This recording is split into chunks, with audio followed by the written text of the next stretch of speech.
ডিষ্ট্ৰিক্টৰ ওপৰটেমেৰা অঞ্চল, ধনশিৰি দিছয় সমষ্টি বা বংকুৱাল অঞ্চল, তেনেকৈ আমাৰ কিছু অঞ্চল আছে তেওঁলোকে মাতৃভাষা মিচিং হিচাপে নকয়।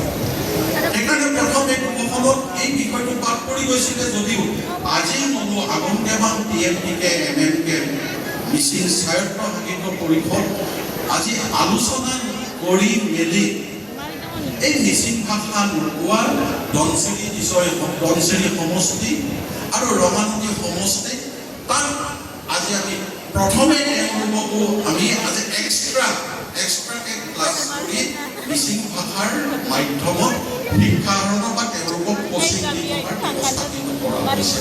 এইবিলাক বিষয়ো আজি আমি অলপমান আমাৰ প্ৰতিবেদনত দিব পৰা হ'লে ভাল আছিলে বুলি মই ভাবোঁ। এতিয়া মই এটা কথা ক'ব বিচাৰোঁ, সকলো নতুন প্ৰজন্মই মই একো দীঘলীয়া বক্তব্য নাৰাখোঁ, প্ৰতিবেদনতেই চব প্ৰতিবেদন মনো আইয়ত কাংকানত পৰি গেল কাম হ'ল কেইটামান কথা স্পষ্ট হ'ব। সেইটো দি আমি মনো চেকাই লুটা মনো বাদনাম্বা লুটা TMPK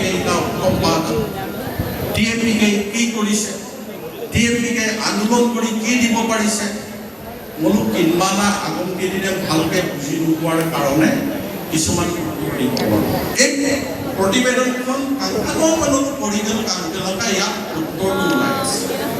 TMPK কৰি আমি কাৰোবাক দৰমহা দিব পৰা নাই, সঁচা কথা। TMPK ব্যক্তিগতভাৱে কাৰোবাক ব্যক্তিগত সা সুবিধা এটা দিব পৰা নাই, কিন্তু TMPK কৰি TMPKৰ নামত মিচিং জাতিক আজি কেৱল উত্তৰ পূৰ্বাঞ্চলৰে নহয় ভাৰতবৰ্ষৰ এটা শক্তিশালী জাতি হিচাপে আমি প্ৰতিষ্ঠা কৰিব পাৰিম। আজি TMPK কৰি মিচিং জাতিৰ ৰাজনৈতিক প্ৰশাসনিক আকাংক্ষা তাক সাংবিধানিক গেৰাণ্টি ৰূপ দিয়াবৰ কাৰণে বিষয়টো আজি অসমৰ মজিয়াৰ পৰা গৈ দিল্লী পোৱাবৰ কাৰণে আমি সক্ষম হৈছোঁ আৰু 29 চনৰ ভিতৰত আমি এই আজি আলিয়াই লিগামক লৈ পেলাই চিঞৰ বাখৰ হৈ আছিলে বহুত। আজি TMPK সংগ্ৰামৰ ফলশ্ৰুতি TMPK কৰাৰ কাৰণেই আজি মিচিং ৰাইজে আলিয়াই লিগামত ৰাজ্যিক অনুভৱ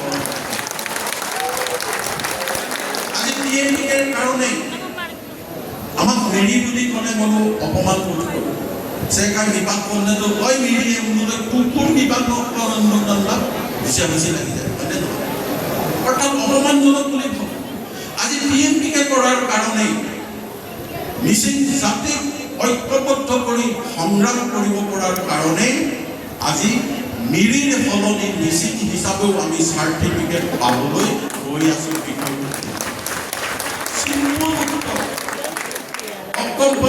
হয় ব্যক্তিগতভাৱে নাই পোৱা, চেম পৰিগেল কালাত আমি বহুত পাইছোঁ, জাতি হিচাপে পাইছোঁ। দীৰ্ঘদিনীয়া আমাৰ পট্টাৰ সমস্যা, শিক্ষিতৰ সমস্যা, ভাষাৰ সমস্যা আমি মিচিং জাতি হিচাপে পাইছোঁ। সে আগন্তুক নিশ্চয় মাংগাম নাম কাম না